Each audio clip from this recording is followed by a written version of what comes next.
Greetings travelers, and welcome to Azeroth. Today we are walking the wastes of Durotar, the adopted homeland of the Orcs, and where many an adventurer begins their journey in the world of Warcraft.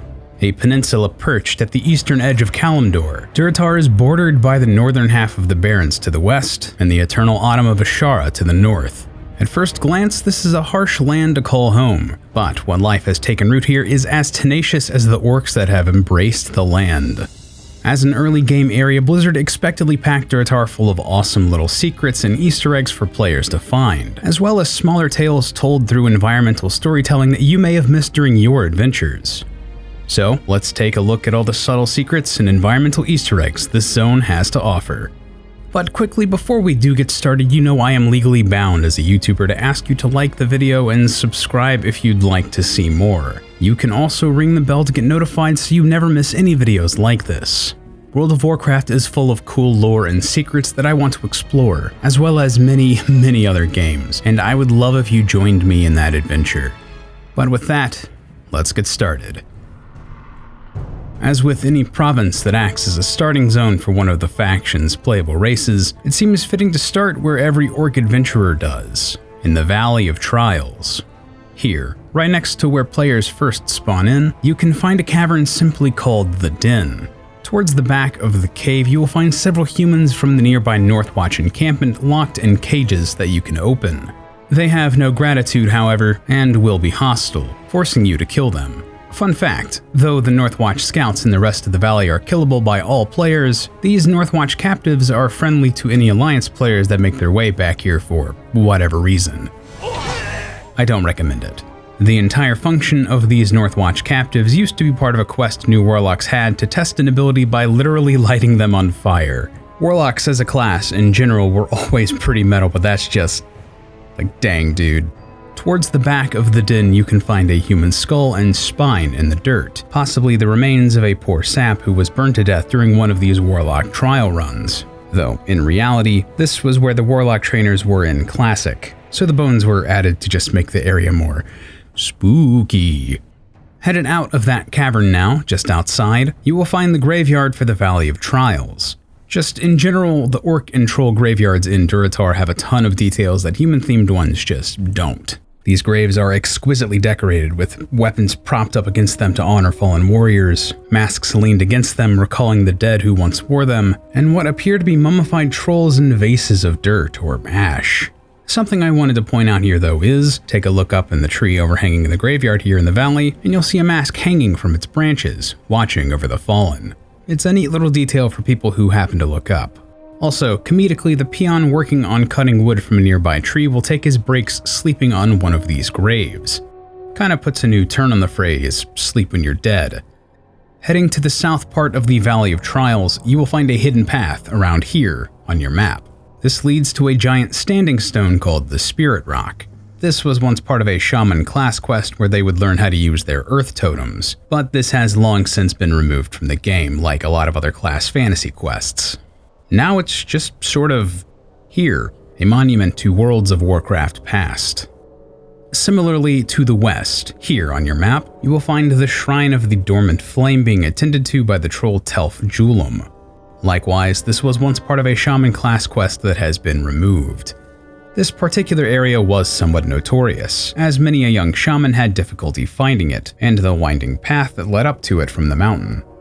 It does offer an amazing view though. Near the main questing hub for the Valley of Trials, here on your map, you will find a farm where adventurers are sent to slaughter boars to prove their might. Inside, you will find two dapperly dressed farmers named Laklub and Krella, standing in a somewhat awkward formation. But if you look at it from just the right angle, you may recognize their placement, dress, and pitchfork. Yes, the pair are a reference to Grant Wood's iconic painting, American Gothic. Also, inside their home, you will find a carpet made from the skin of a centaur. This texture is not unique to this home or even this zone, but I figured I'd point it out because this is kind of messed up when you think about it. Centaurs in the Warcraft universe are a sentient species. They can think and dream, and now one of them is just a rug on the floor here. That is dark stuff, and it's in a starting zone. A few of the quests in this area take you to the cavernous home of the Burning Blade Coven, including one that tasks adventurers with recovering the beloved pickaxe of Formanthraz'ril. He tells us that it is enchanted to glow in the dark, and it certainly is doing that very, very well. Honestly, I just find this amusing. It's acting as a beacon for new players, screaming, "This is the item you want."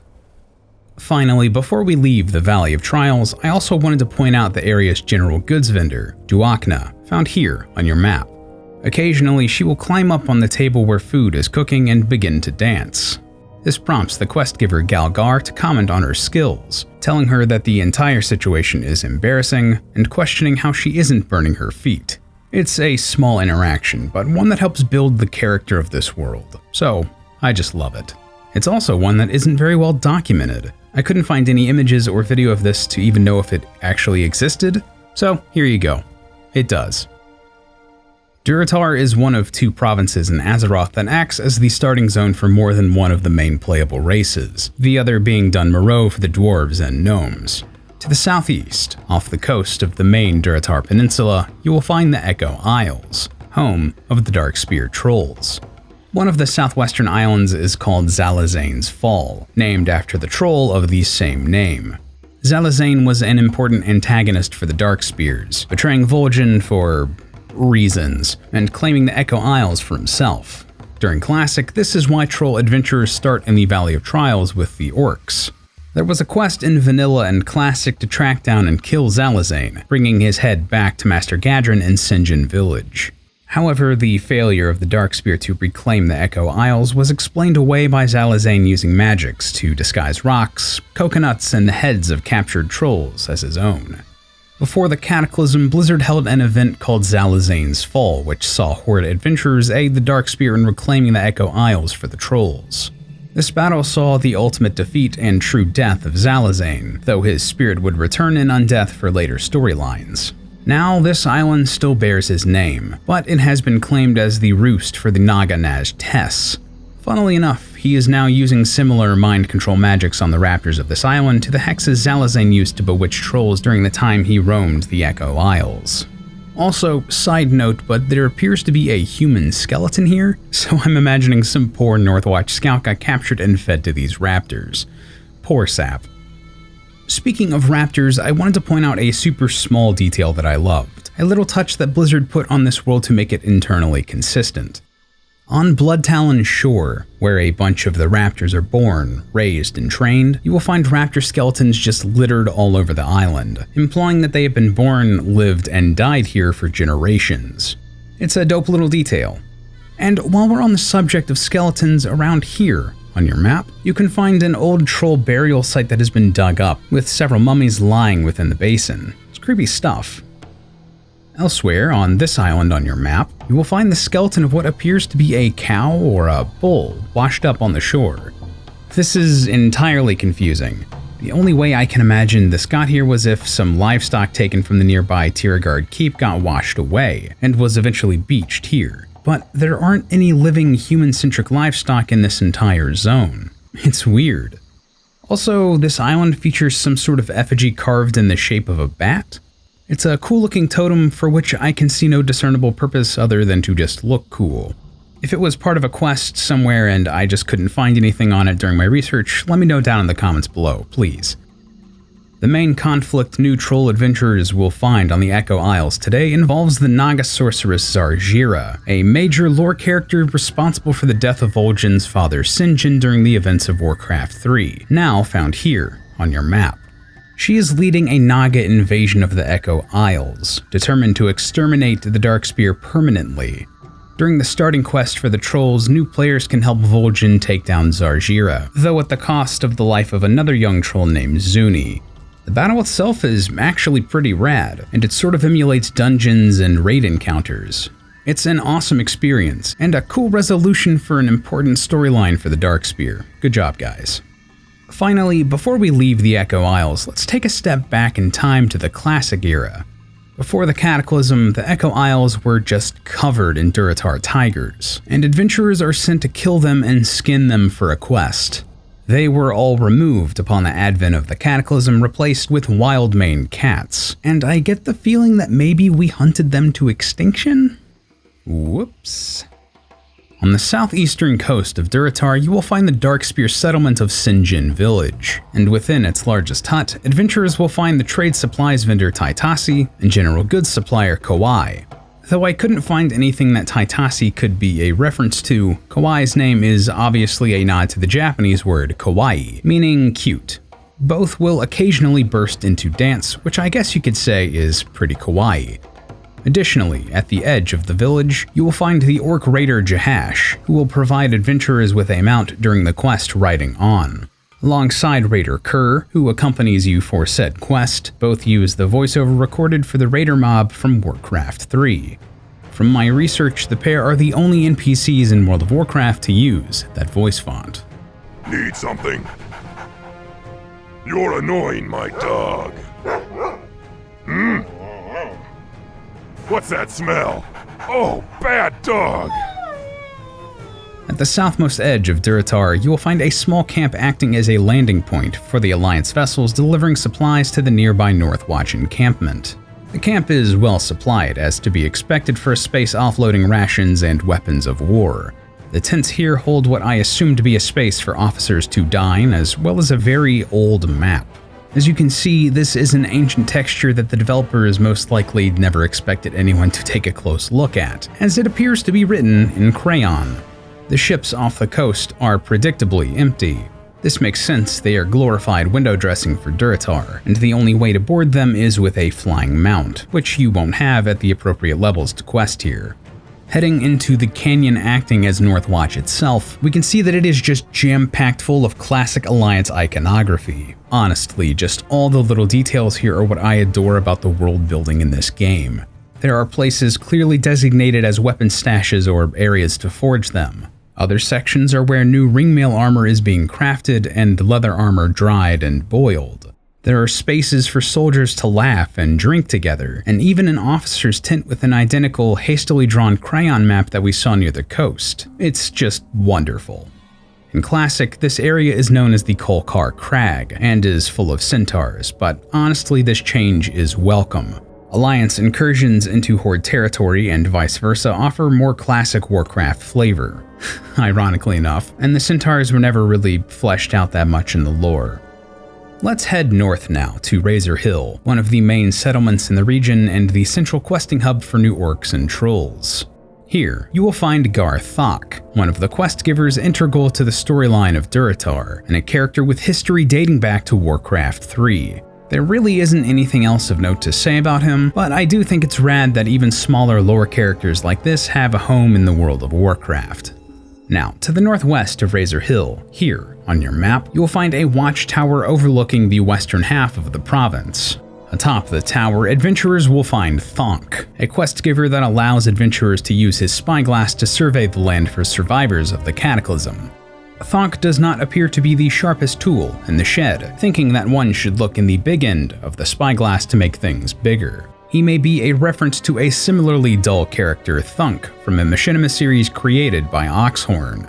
Interestingly, Thonk is not present in the classic iteration of this watchtower. Instead, he took the place of Felweaver Scornn, who offers to fashion adventurers a bag to carry their burdens in the quest Carry Your Weight. While doing so, Felweaver explains that old age has made him useless in combat.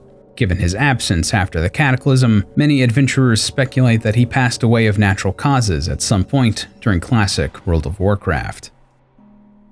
Durotar was one of the areas changed a great deal by Deathwing Sundering during the events leading up to the Cataclysm. Many of the changes were small, such as the removal of the fishing hut near Sinjin Village, while others were glaringly obvious. The tidal wave that hit Kalimdor left a great deal of western Durotar flooded, creating a sort of makeshift marshland called the South Fury Watershed, and completely submerging areas like Thunder Ridge, drowning the Kodos and Warlocks that made it their home.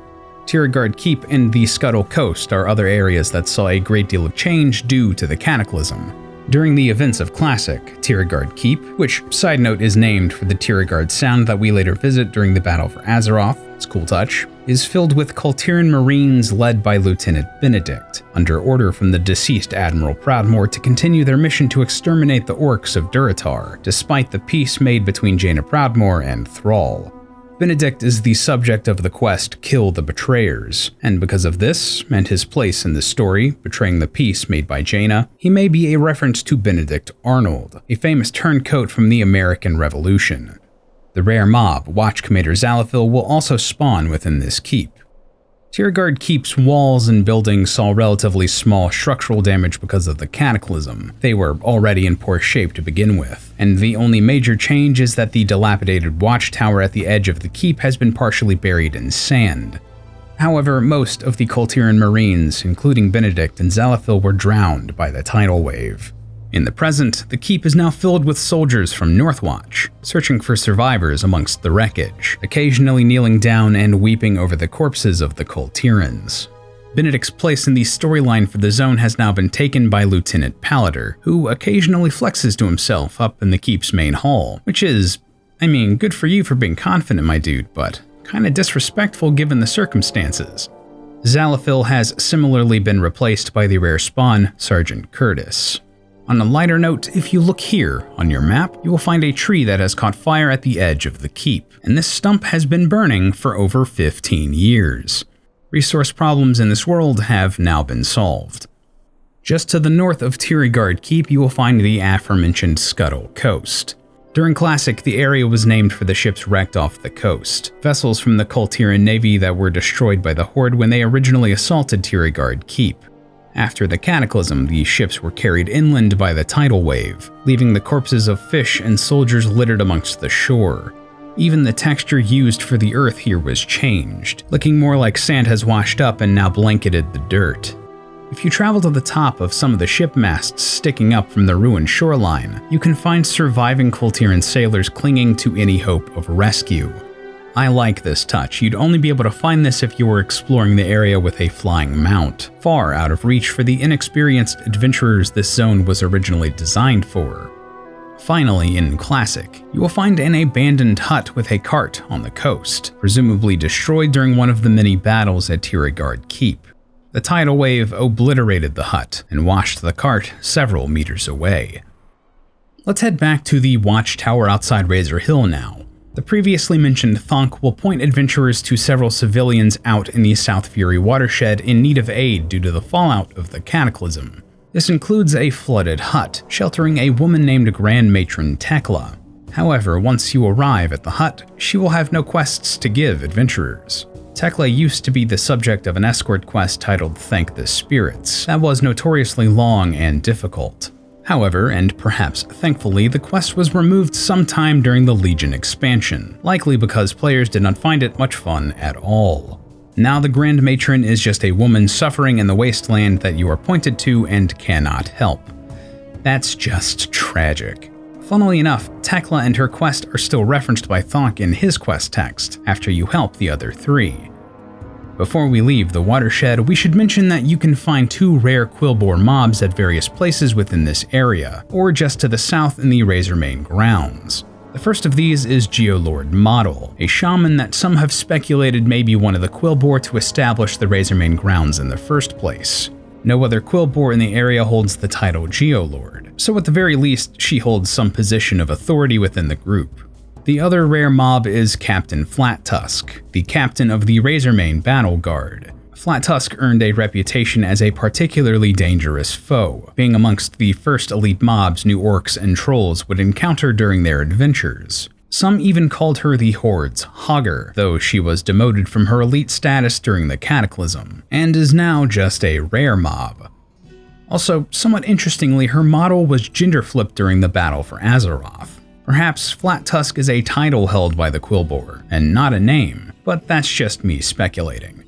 Finally, in this area of the South Fury watershed, adventurers may also come across the rare mob Deathflayer, a scorpid with a somewhat unique color scheme for the area.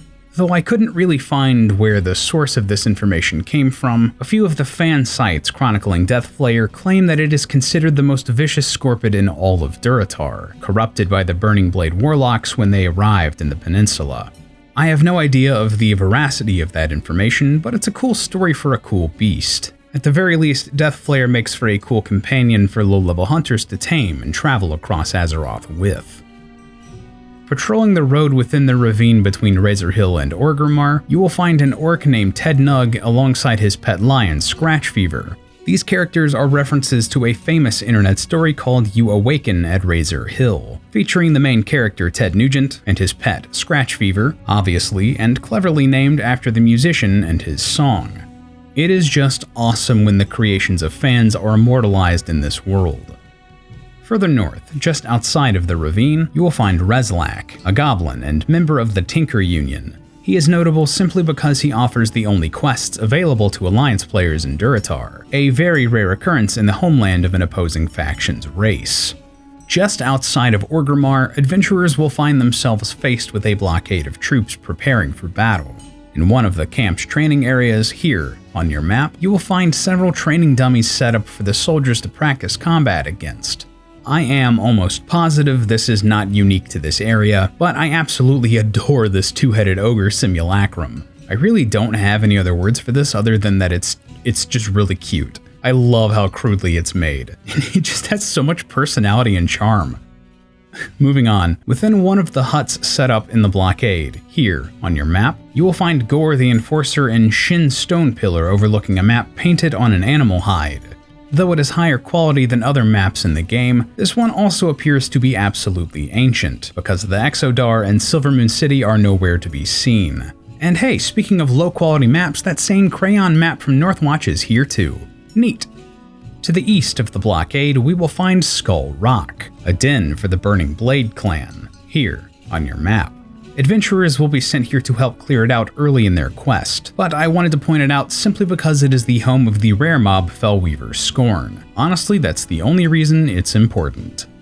On the other side of the Orgrimmar blockade, you will find Rock Tusk Farm, here on your map. Within its hut, you will find a few hammocks against the wall. These are not unique to this hut, but I do find it amusing that two of these hammocks have weapons within arm's reach. One has a polearm resting beneath it, while the other has an axe and shield leaning up against a wall nearby. This suggests that the farmers frequently fight, enough so to have the weapons always at hand. Also, while I was recording this footage, this candle here on the table had just no texture at all. I assume this was just some sort of loading glitch, but I cannot help but stare into the endless void of this antimatter candle. In the past, in classic versions of Durotar, to the southwest of Orgrimmar you would be able to find a troll named Rinag, hidden betwixt the stone pillars of this rock formation, here on your map. He tells adventurers that come across him that he was careless fighting the scorpions in the area, and he needs your help. He's been poisoned and he sends you to Orgrimmar to fetch an antidote, all of which is on a time limit.